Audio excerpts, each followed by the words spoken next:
굿모닝, 좋은 아침입니다. 어제 본 에스겔서 1장에서는 그발 강가에 모여있던 포로된 이스라엘 사람들과 함께 하시는 그 하나님의 형상을 본 에스겔에 대한 이야기를 나누었는데요. 2장에서는 에스겔이 해야 할 일이 무엇인지를 명하시는 하나님의 말씀을 듣게 됩니다.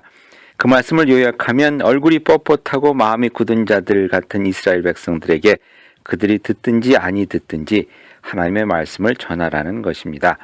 저희 목사들이 말씀을 전할 때마다 듣는 자의 마음을 준비시키셔서 전하는 말씀이 은혜가 되게 해주십시오라는 기도를 드리는데요. 사람들의 마음이 들을 준비는커녕 오히려 돌을 던질 준비가 되어 있다는 것을 알고 어떻게 말씀을 전할 수 있을까 하는 생각을 해보게 됩니다. 그런데 5절에 보니 에스겔에게 주어진 진정 중요한 사명이 무엇인지 나와 있습니다. 5절에 말씀하길 그들은 패역한 족속이라 그들이 듣든지 아니 듣든지 그들 가운데 선지자가 있음을 알지니라고 말씀합니다.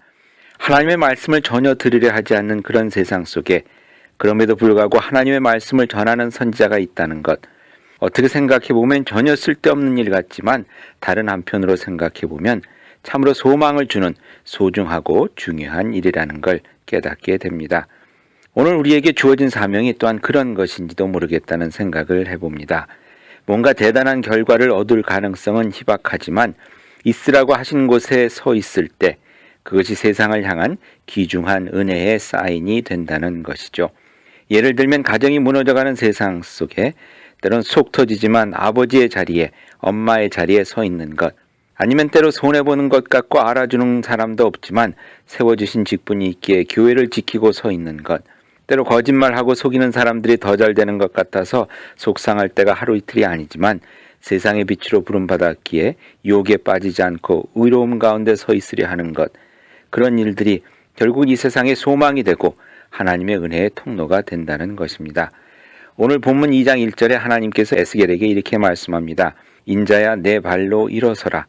그때 하나님의 영이 에스겔에게 임하사 그를 그 발이 서도록 세워주셨다고 또한 2절에 말씀합니다. 때론 서 있기조차 힘든 삶이여 세상이지만 성령님이 부축해 이렇게 세워주시는 가운데 우리가 있어야 할 곳을 성실히 지키며 서 있을 수 있게 된다는 것이죠. 오늘도 그 은혜 가운데 여러분 승리하실 수 있기를 바랍니다. 기도하시겠습니다. 오늘도 우리가 있어야 할 곳에 그 일을 성실히 감당하기를 소원하오니 성령께서 크신 능력으로 저희를 붙잡아 이렇게 세워주시기를 예수님의 이름으로 기도하옵나이다. 아멘. 오늘도 은혜로 따뜻한 하루가 되시길 바랍니다.